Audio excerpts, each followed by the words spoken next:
It started as a seemingly ordinary Wednesday morning, the kind of quiet, sun-drenched day that suburban neighborhoods pride themselves on. The kind of day where every lawn glistened with dew, every mailbox stood upright, and the streets hummed with the faint noise of distant lawnmowers and car engines. But for the narrator, that calm was about to be shattered. The first sign of trouble came in the form of a letter, crisp and official-looking, stamped with the HOA seal. It was not the usual minor violation notice or a request to trim a bush slightly overgrown. No, this was something far more dramatic, a declaration that the narrator's home had been deemed unsafe.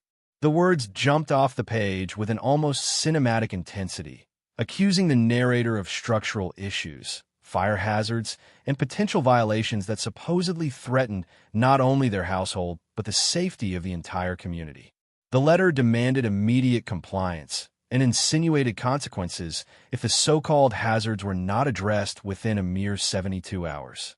The narrator read the letter again and again, disbelief mingling with anger. This was not just a fine or a petty complaint about paint color or lawn height. This was an existential threat to their home, their sanctuary, their investment. The phrasing was designed to intimidate, to create fear, to assert power. And as the narrator sat at the kitchen table, the morning sunlight casting long shadows over the polished countertop, it became painfully clear that this was not a random inspection. This was targeted, intentional, a calculated move by the HOA to exert control and instill anxiety. Immediately, a cascade of memories surfaced. The previous months of small but relentless harassment, the constant letters, the endless inspections, the thinly veiled warnings delivered at board meetings. There had always been an undercurrent of hostility, but nothing had prepared the narrator for an accusation that their very home was unsafe. It was not merely bureaucratic overreach. It was a personal attack designed to intimidate and dominate. The narrator's mind raced, reviewing every possible explanation, every minor infraction they had ever committed, none of which came close to warranting this level of accusation. The paint was fresh, the roof was maintained, the electrical wiring inspected, the plumbing modernized. Every system, every corner, every part of the house complied with code. Yet the HOA's letter claimed otherwise, relying on vague language, questionable authority, and a reputation of fear to force compliance. As the hours passed, the narrator began documenting everything, instinctively reaching for the tools that had previously proven invaluable: cameras, timestamps, and meticulous notes. Every interaction with HOA representatives would now be recorded. Every inspection, every conversation, every attempt to enforce the so-called violations would be cataloged and preserved. The narrator understood, with the clarity born of experience, that evidence was the only defense against a bureaucracy wielded as a weapon. By midday, neighbors had begun to notice unusual activity around the house. A small crowd of concerned onlookers lingered across the street, watching the narrator pace back and forth. Their curiosity was palpable, but their voices were cautious, tentative. The HOA's reputation for instilling fear had left a community conditioned to look but not interfere. Yet even in this silence, the seeds of awareness had begun to sprout. People could sense that this was no ordinary enforcement action, that the HOA had perhaps crossed a line invisible to the untrained eye. The narrator's preparation involved not only surveillance, but strategic planning. The idea that the situation might escalate beyond private letters and routine inspections was unavoidable. If the HOA truly intended to act on the claim that the house was unsafe, then the consequences could be devastating. Forced repairs, legal entanglements, even temporary eviction. The thought alone was enough to solidify the narrator's resolve. This was no longer a question of compliance. It was a question of justice, of accountability, of exposing the corruption behind the authority. The first inspector arrived just as the sun reached its zenith. Clad in a uniform emblazoned with the HOA insignia, clipboard in hand, the inspector carried an air of authority sharpened with intimidation. The narrator recorded discreetly, positioning cameras to capture the interaction from multiple angles.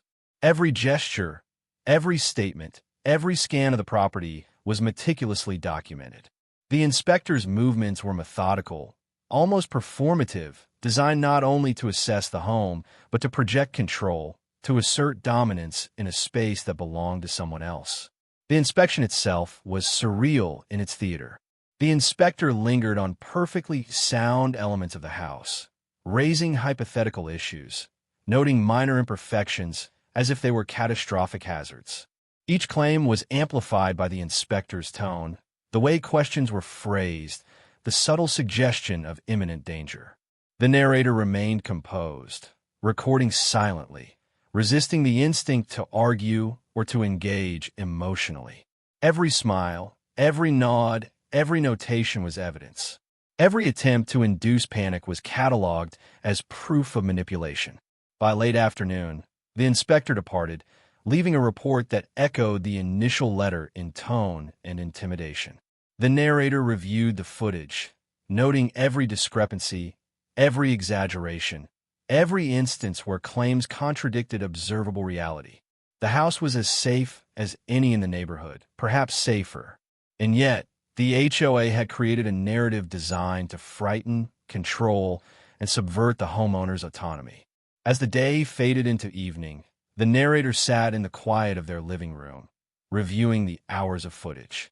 A plan began to take shape, clear and unyielding. The HOA would be exposed, their tactics laid bare not only to the neighborhood, but to a larger audience. If intimidation was their weapon, transparency would be the countermeasure. Evidence would become a shield, strategy would become the offense. Neighbors, still curious from across the street, caught glimpses of activity. Cameras positioned at corners, the narrator pacing with purposeful intensity, notes being compiled. Even without knowing the specifics, the aura of resistance was visible, tangible. It was as though the house itself had become a symbol, not merely of shelter, but of defiance, of the refusal to be bullied by a self-appointed authority. Night fell, leaving the property bathed in the soft glow of porch lights. Inside, the narrator finalized preparations, ensuring that cameras were charged, storage was secure, and every interaction could be captured in the coming days.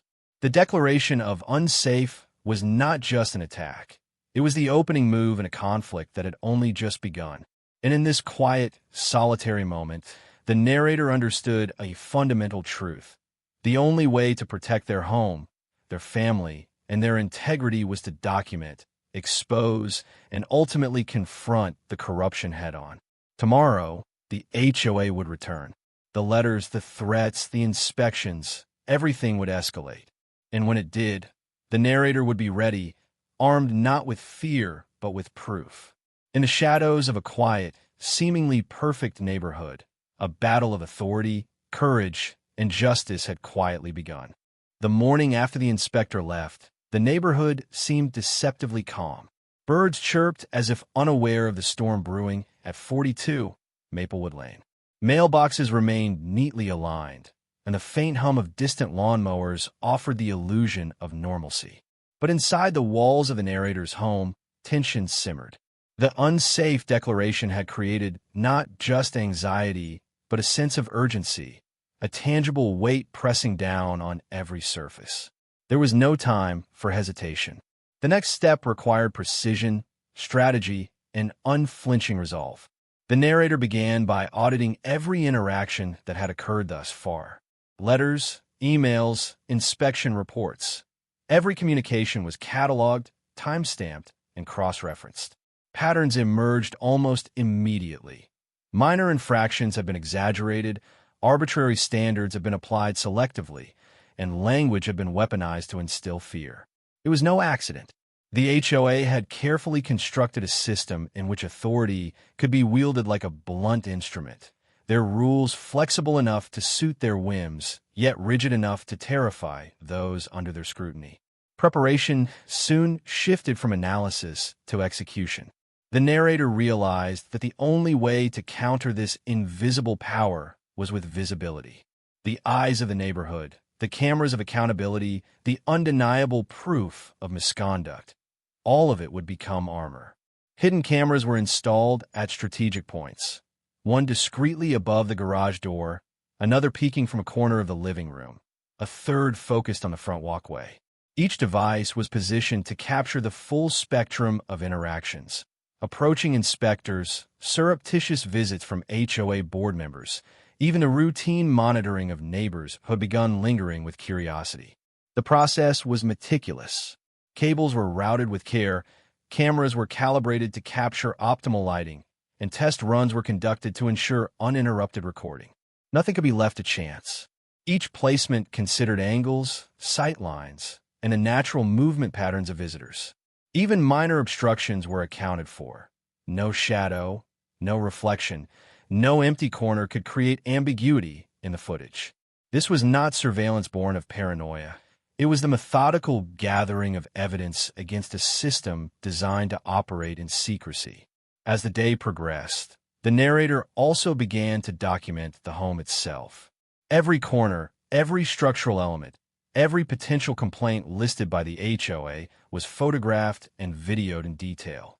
The roof, the siding, the driveway, the windows, all received meticulous attention. Even minor features, such as the positioning of outdoor furniture or the angle of a mailbox, were captured to preempt claims of noncompliance. Each recording and image was labeled, logged, and stored with multiple backups. Redundancy was paramount.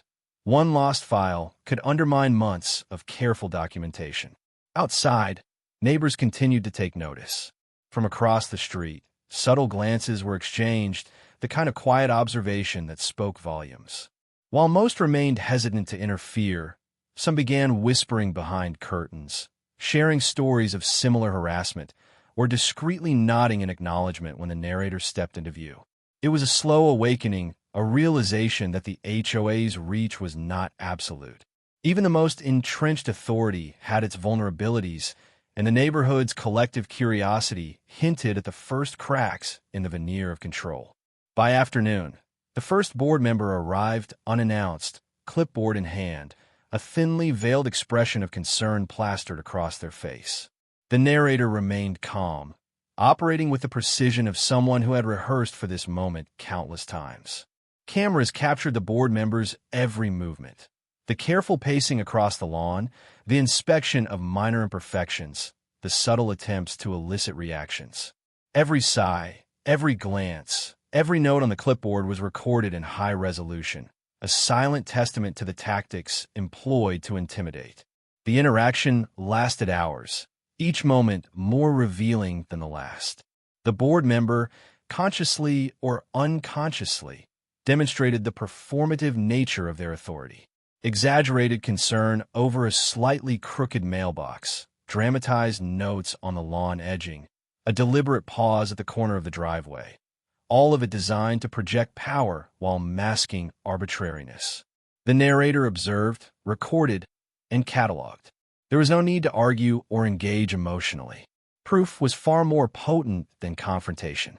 As the sun dipped toward the horizon, the narrator reviewed the day's footage, noting patterns, inconsistencies, and moments of unguarded behavior. The board members' actions revealed more than violations. They exposed attitude, intent, and manipulation. The narrative of safety concerns began to unravel under the weight of objective evidence. Each clip, each time-stamped note, was a piece of a puzzle that, when assembled, depicted not a diligent overseer, but a system of intimidation and corruption. In the quiet of the evening, the narrator also began preparing the next phase, public exposure.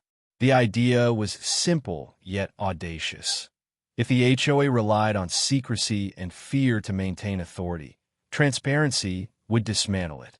Carefully curated footage would reveal the pattern of harassment, the arbitrary enforcement, and the deliberate targeting.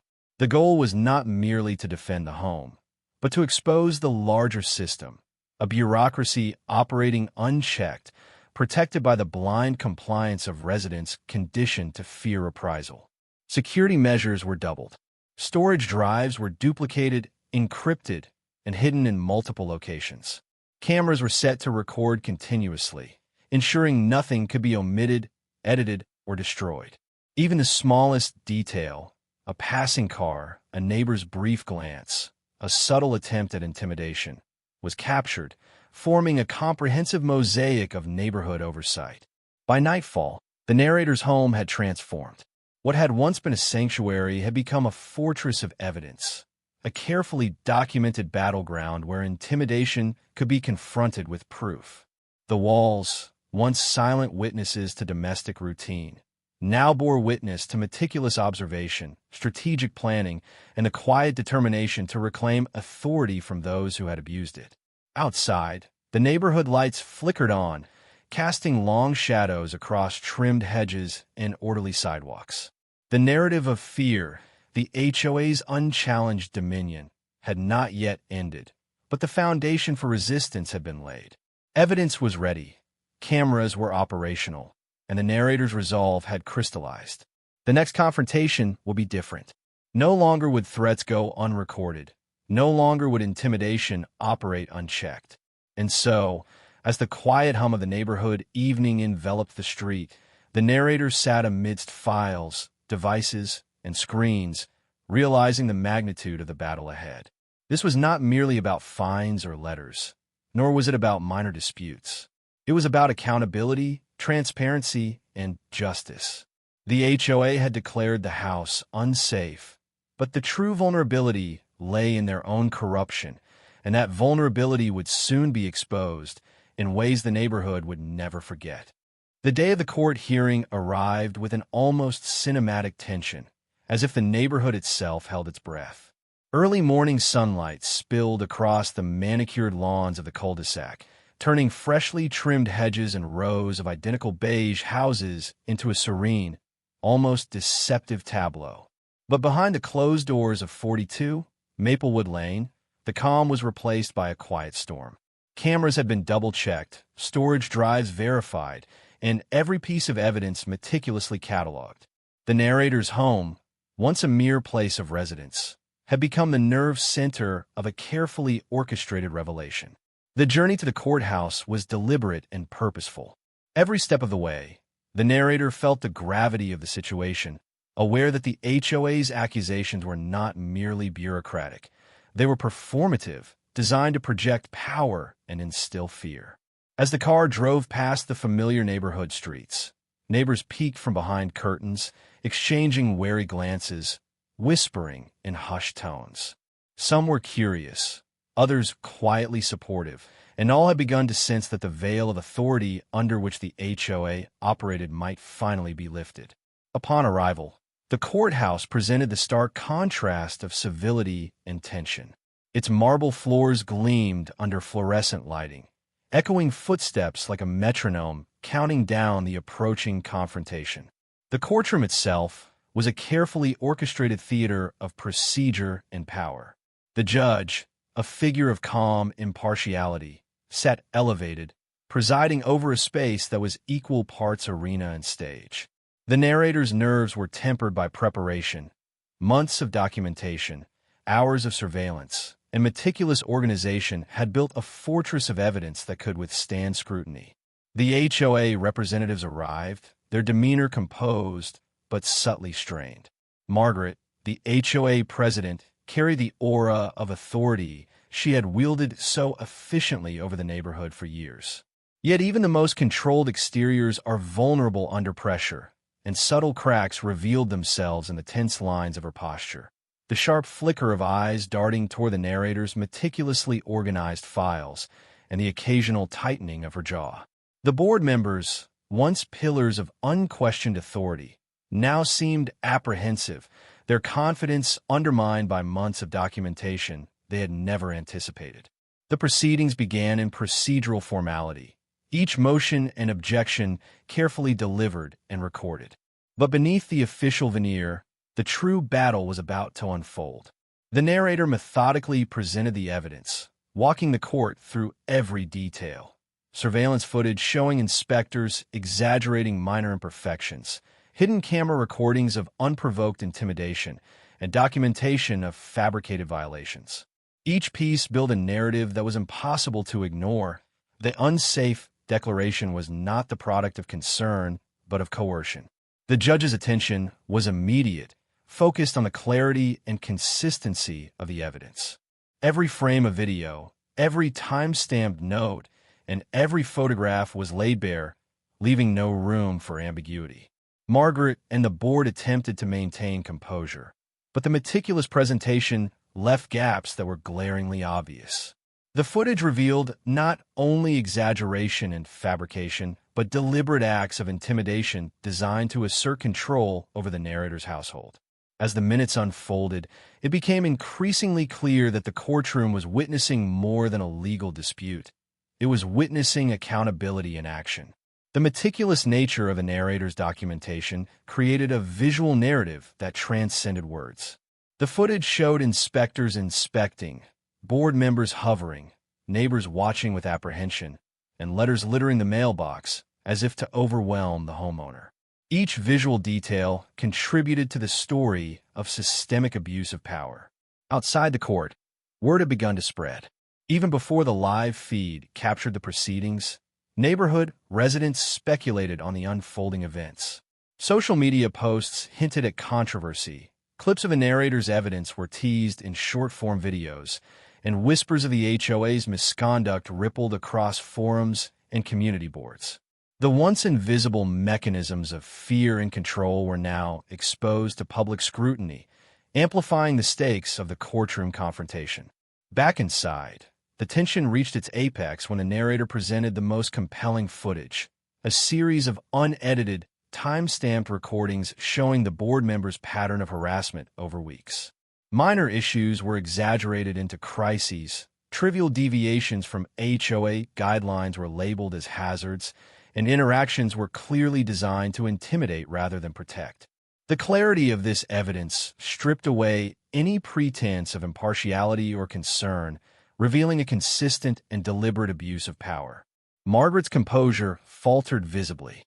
Subtle shifts in posture, a tightening grip on the clipboard, and a series of sharp breaths betrayed the recognition that the narrative was no longer under her control. The board members, too, began to exchange glances that reflected unease, their collective confidence eroding under the undeniable clarity of documented evidence. The courtroom, once a sterile space of abstract rules, had become a stage for the unraveling of authority built on fear. Throughout the day, the judge remained attentive, occasionally consulting the exhibits, carefully observing the patterns, and noting inconsistencies between the HOA's claims and the evidence presented. The process was methodical, yet every step reinforced the narrator's growing realization. The corruption, the intimidation, the selective enforcement, everything had been exposed under the relentless scrutiny of objective documentation. What had begun as a personal battle had now evolved into a public reckoning. As the court session drew to a close, the magnitude of the moment became clear. The HOA's credibility had been challenged, its authority questioned, and the narrator's diligence rewarded. While the formal decision was still pending, the momentum had shifted irrevocably. Evidence had been presented in a way that could not be ignored in the neighborhood, and by extension, the broader audience watching the live feed had witnessed a powerful demonstration of accountability. Walking out of the courthouse, the narrator felt a sense of cautious triumph. The neighborhood, previously muted under the weight of fear, was beginning to stir. Conversations among neighbors were no longer hushed. Glances were no longer tentative. Social media posts reflected growing awareness and support. The seeds of change had been planted, and the first visible cracks in the HOA's imposing facade were undeniable. That evening, as the sun set over the quiet streets of Maplewood Lane, the narrator reviewed the day's footage one final time. Each frame, each moment, was a testament to persistence, preparation, and the power of exposing truth. The battle was far from over. The HOA would likely attempt to recover, to intimidate, to reassert control, but the trajectory had changed. Transparency, evidence, and courage had shifted the balance. And so, as night blanketed the neighborhood in calm shadows, the narrator prepared for the next phase, leveraging the visibility gained from the courtroom, expanding community awareness, and pressing the HOA toward accountability. The day's victory was not complete, but it was undeniable. The Unsafe declaration had been challenged publicly, corruption had been exposed under scrutiny, and the first steps toward justice had been taken. The morning after the courtroom showdown, the neighborhood felt different, though the changes were subtle at first. The streets, usually quiet and deferential, seemed to carry an undercurrent of curiosity. Neighbors peeked from windows, exchanged cautious glances over hedges, and lingered longer on sidewalks than they had in months. It was as if a collective consciousness had shifted overnight. The HOA's aura of untouchable authority had been cracked, and even the faintest fissure in that facade sent ripples through the community. Word of the court hearing had traveled fast. Social media snippets, short clips of footage from the narrator's hidden cameras, and images of the meticulously documented violations circulated quietly at first, then grew louder with each share. Residents who had once silently endured minor fines now began questioning past enforcement actions. It was as though a dam had broken. The fear that had kept the neighborhood compliant was slowly giving way to awareness. Some whispered in backyards, others posted cautiously in neighborhood forums, and a handful reached out to the narrator with stories of harassment they had experienced firsthand. The HOA, meanwhile, scrambled to regain control. Margaret, the president, appeared at neighborhood entrances, clipboard in hand, attempting to maintain the image of authority that had been so thoroughly challenged in court. Her carefully curated composure seemed forced now, more brittle than ever, and subtle signs of stress began to emerge. Sharp exhalations when confronted with questions, rigid posture when neighbors passed, and strained expressions in moments of observation. The narrative of control that she had wielded for years was losing its credibility in real time. The narrator, aware that momentum was critical, began strategically sharing evidence in controlled ways. Social media updates, live-streamed summaries of the courtroom presentation, and carefully edited clips of inspections all served to amplify the truth without descending into sensationalism. The goal was not merely to expose Margaret or the HOA, but to provide transparency, to empower residents with knowledge, and to demonstrate that compliance could not be coerced through fear and intimidation. Neighborhood meetings, once perfunctory and heavily scripted, began to take on a different tone. Residents arrived in larger numbers, emboldened by what they had seen. Their faces carried determination mixed with cautious optimism. The once silent audience became a chorus of attentive observers, their curiosity tempered by a newfound understanding of the HOA's tendencies. Notes were taken, questions were prepared, and cameras occasionally appeared in the back of the room, not to provoke, but to ensure that accountability was documented. Margaret's presence at these meetings had become less imposing, her attempts to assert authority undermined by the clear evidence of misconduct. Minor disputes were no longer taken at face value. Residents began questioning the reasoning behind fines, asking for clarifications on safety concerns, and requesting verification of claims that had previously gone unquestioned. The atmosphere shifted from passive acceptance to active engagement. The neighborhood, once compliant, was awakening. As the narrator moved through the community, the subtle change in dynamics became even more evident. Conversations at mailboxes, whispered exchanges over fences, and hesitant but growing interactions in driveways all pointed to a new energy, one of cautious empowerment. People who had felt isolated in their experiences of HOA harassment now realized they were not alone. The pattern of intimidation that Margaret and her board had relied on was being dismantled piece by piece by visibility, evidence, and collective awareness. Strategic planning became the narrator's focus in these days following the courtroom exposure. Each next step was considered carefully. Which residents were willing to provide testimony? Which interactions could be captured live for transparency? How could the narrative of abuse be amplified without creating unnecessary conflict or chaos? Every decision was measured, deliberate, and aimed at sustaining the momentum that had been initiated in court. Neighborhood social media channels became unexpected allies. Residents began sharing photographs, documenting past fines, and posting anecdotes of seemingly arbitrary enforcement. Each contribution reinforced the narrative the narrator had begun. illustrating patterns of behavior that were no longer isolated incidents, but systemic practices. Margaret's credibility declined further with each post, each shared story, each documented inconsistency, as the digital community began to act as a secondary layer of accountability.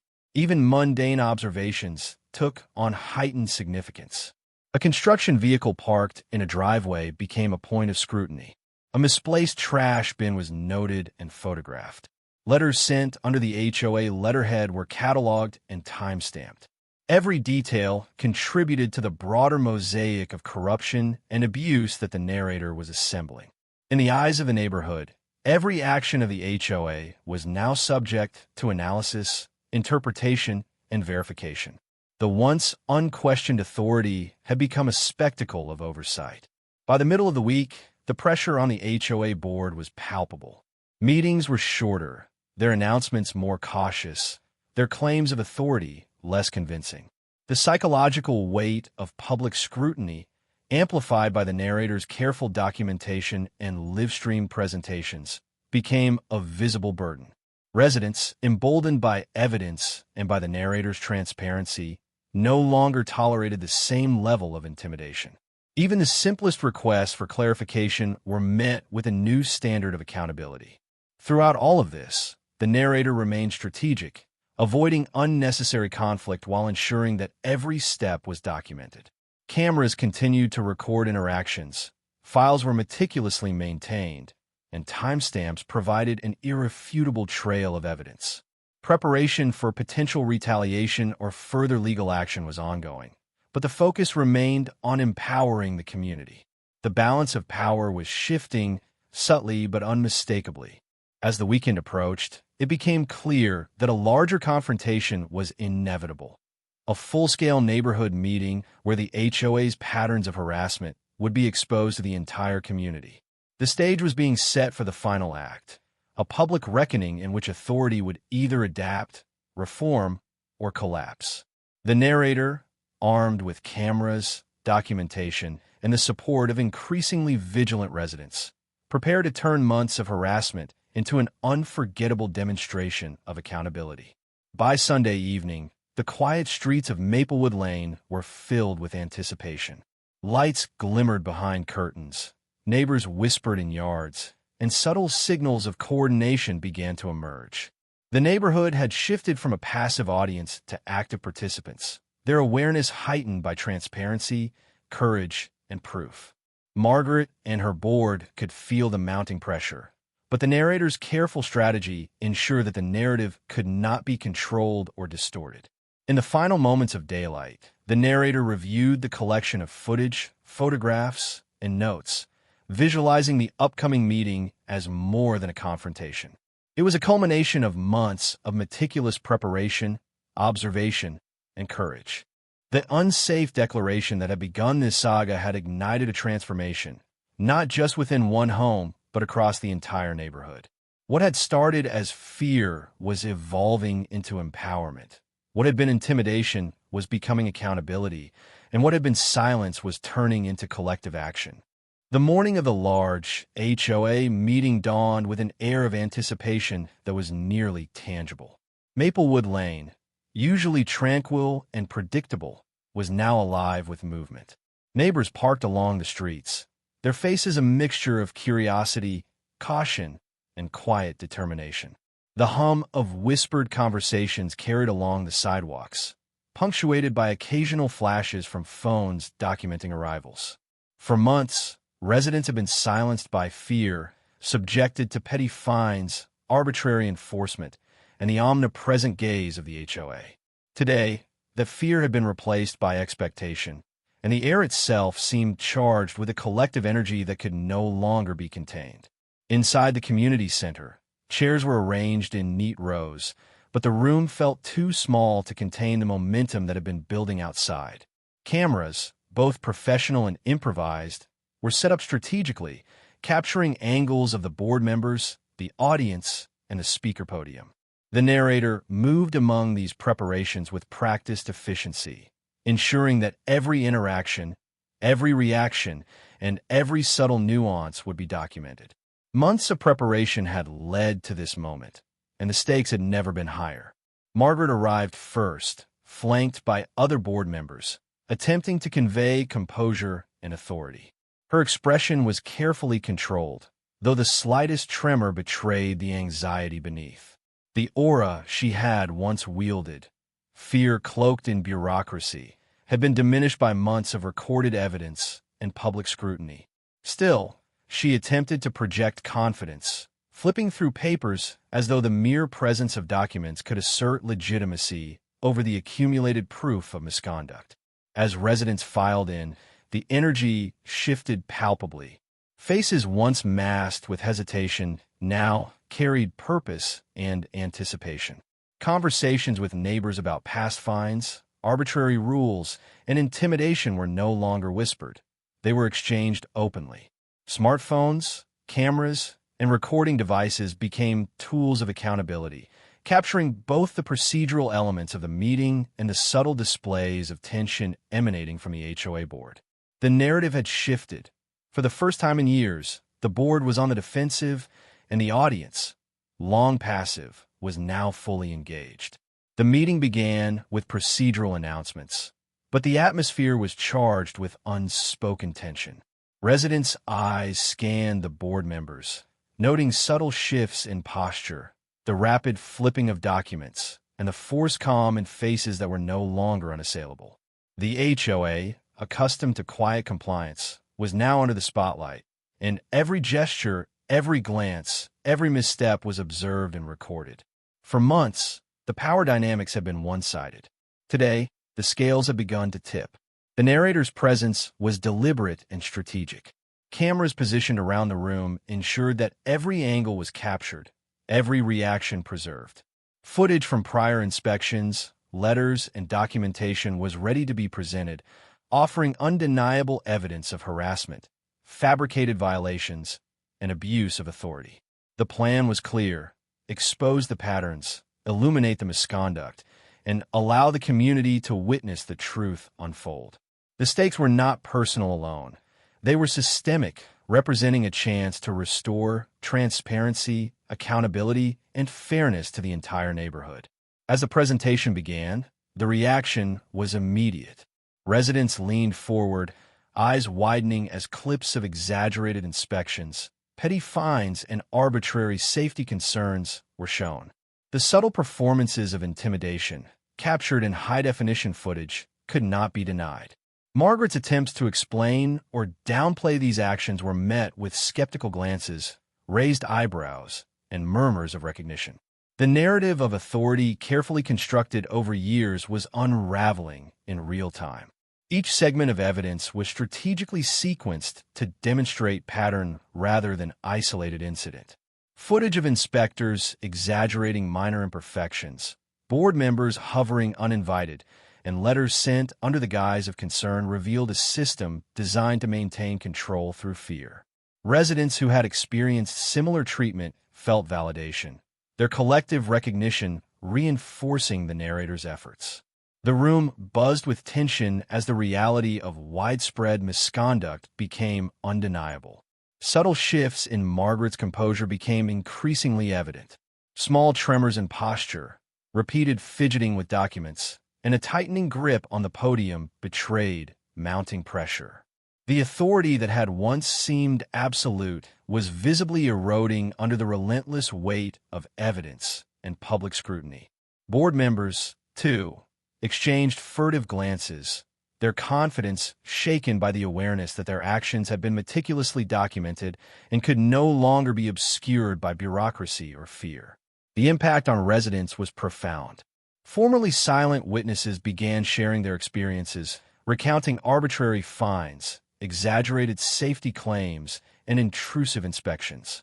Each anecdote reinforced the pattern established by the narrator's documentation, creating a chorus of testimony that was impossible for the board to dismiss. The community, once fractured and fearful, began to coalesce around a common understanding. They had been manipulated, intimidated, and silenced, but the truth now illuminated their collective experience. The atmosphere grew tense as the narrator presented the most damning evidence. Unedited, timestamped footage that clearly showed targeted harassment over months.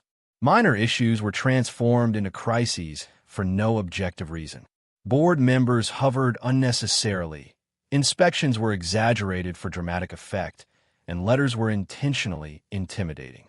Every clip, every image, every piece of documentation reinforced a single undeniable truth. The Unsafe declaration was a tool of coercion, not concern. By mid-meeting, the energy in the room had shifted irreversibly. The HOA board, once confident and commanding, now faced scrutiny at every level. Residents asked pointed questions, requested clarifications, and demanded accountability for past actions. Margaret attempted to respond, but each explanation was undercut by the visual record, leaving her words hollow and unconvincing. The room was alive with empowerment, a collective recognition that the neighborhood's voice, once silenced, was finally being heard. The narrator's strategic presentation concluded with a final compilation, a montage of patterns, evidence, and direct correlations between board actions and resident harassment. The visual impact was undeniable, and the emotional resonance was profound. Residents responded not with applause alone, but with acknowledgement of their own experiences, a shared recognition of the injustice they had endured. Margaret's authority, built over years of intimidation and secrecy, had been exposed as arbitrary and self-serving. By the end of the meeting, the transformation in the neighborhood was complete. The HOA could no longer claim unquestioned authority, and residents, empowered by evidence and collective recognition, were no longer passive participants. The momentum established in the courtroom had been amplified exponentially in a public, communal setting. Transparency had won over secrecy, and courage had displaced fear. The morning after the climactic neighborhood meeting, Maplewood Lane felt lighter. The streets were still, but the tension that had hung over the community for months had dissipated like fog in the sunlight. Residents moved about their routines with a newfound sense of freedom, small gestures of normalcy carrying the weight of symbolic triumph. Lawns were trimmed without fear of petty fines. Mailboxes, once a source of anxiety, now stood as neutral fixtures. Windows reflected the quiet pride of households finally liberated from arbitrary intimidation. Inside 42, Maplewood Lane, the narrator reviewed the recordings, documents, and social media posts that had chronicled months of harassment. Each file, meticulously time-stamped and labeled, served as a testament to persistence, courage, and careful strategy. The home had been transformed from a place under siege to the epicenter of accountability, a command center that had successfully dismantled the HOA's illusion of invulnerability. It was a triumph not just personal, but communal, a validation of truth, evidence, and resilience. The aftermath of the public exposure was immediate and undeniable. The HOA, now under scrutiny from residents and local authorities alike, was forced to act. Margaret, the longtime president whose authority had once seemed untouchable, was suspended pending a full investigation into the board's practices. Members who had once enforced fines with impunity were suddenly accountable for their actions. Policies that had been manipulated to intimidate residents were revisited, rewritten, and made transparent. The systemic abuses, once hidden behind layers of bureaucracy, were now exposed, leaving the HOA with no room to maneuver in secrecy. Across the neighborhood, reactions varied, but were unified in acknowledgement of change. Some residents expressed cautious optimism, others relief, and a few quiet admiration for the narrator's persistence. Conversations that had been stifled for months now flowed freely. Past grievances were shared openly, frustrations aired, and strategies discussed for safeguarding the community against future abuses. Maplewood Lane was no longer a place dominated by fear. It had become a neighborhood defined by awareness, vigilance, and collective empowerment. The media attention, sparked initially by the courtroom footage and amplified through social media, continued to shine a light on the HOA's actions.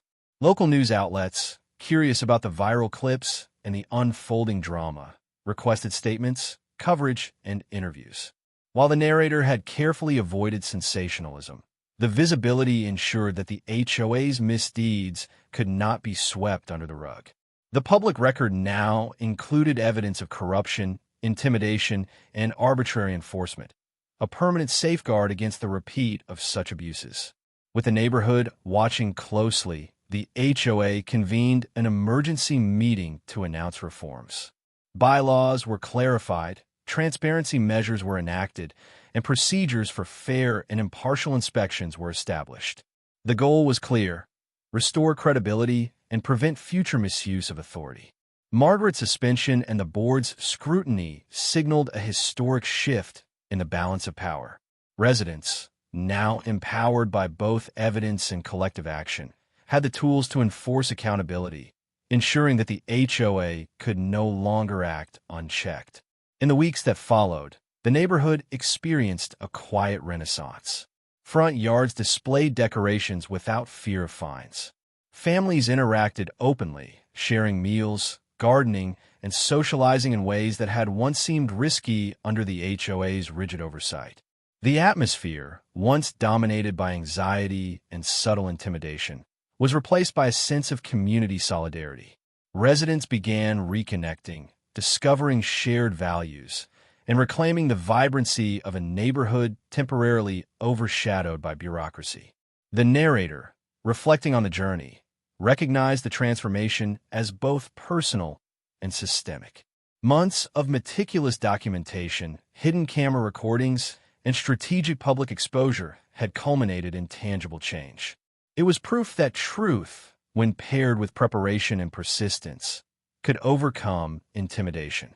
The HOA's attempts to control through fear had been rendered powerless, and the community's collective voice had reshaped the neighborhood's landscape. Even beyond the immediate community, the story became a cautionary tale and a source of inspiration. Online communities and other HOA-governed neighborhoods shared the viral clips, tips, and strategic approaches to dealing with overreaching boards. The narrator's meticulous approach, combining evidence, patience, and public accountability, became a blueprint for those seeking justice against similar abuses. Maplewood Lane, once emblematic of HOA tyranny, now stood as a beacon of empowerment, transparency, and communal resilience. Margaret, the former president, faced scrutiny beyond the neighborhood, with local authorities investigating potential misuse of authority and ethical breaches. The board members who had participated in harassment were forced to undergo oversight and training. Fines previously levied arbitrarily were rescinded. The unsafe label that had sparked fear and frustration was formally overturned, replaced with acknowledgement that the property had always been structurally sound. The narrative of intimidation had been replaced by the narrative of justice, clarity, and reform. By the time the dust settled, Maplewood Lane had reclaimed its identity as a safe, welcoming, and cohesive community. Children played freely in yards once constrained by rules no one fully understood. Neighbors spoke openly about shared experiences, learning to recognize overreach before it could affect their lives. Signs of resilience, flowers, holiday decorations, and even simple lawn ornaments symbolized the subtle yet profound reclamation of space, autonomy, and community pride. For the narrator, the journey had been transformative. What began as a personal struggle against arbitrary fines had evolved into a campaign for truth, transparency, and collective empowerment. Months of careful documentation, patience, and strategic exposure had turned fear into action and intimidation into accountability. The HOA, once a looming force of control, had been reined in, and the neighborhood, once silenced, had found its voice. In the quiet of the evening, standing on the porch of 42, Maplewood Lane, the narrator surveyed the street. Families returned from walks, neighbors waved from across yards, and the atmosphere radiated a sense of hard-won freedom. The battle had been long, frustrating, and fraught with tension, but the victory was undeniable. It was a testament to courage, persistence, and the power of evidence. And as the neighborhood lights flickered on one by one, casting warm shadows across the streets, there was a sense of closure. The HOA's authority had been checked, fairness had been restored, and Maplewood Lane could finally breathe. The story, once dominated by fear and harassment, had become one of accountability, resilience, and community triumph. The narrator, reflecting on the journey from intimidation to victory, recognized the broader truth. When fear is confronted with preparation, transparency, and courage, injustice cannot stand. Months of effort had culminated in a neighborhood that had reclaimed its voice, its autonomy, and its sense of safety. Maplewood Lane had transformed, and the lesson was clear. Knowledge, evidence, and persistence were the ultimate tools against corruption. With the neighborhood finally at peace, the narrator turned to the camera one last time, the culmination of months of careful planning and documentation ready for public sharing. The story of HOA corruption, intimidation, and ultimate justice had reached its conclusion. They declare my house unsafe, but the truth won. Fines are gone. Accountability is real. Justice prevails. And as the screen faded to black, the narrator added the final call to action. Subscribe, like, and share to see more stories of truth, courage, and justice. Don't let intimidation go unchallenged.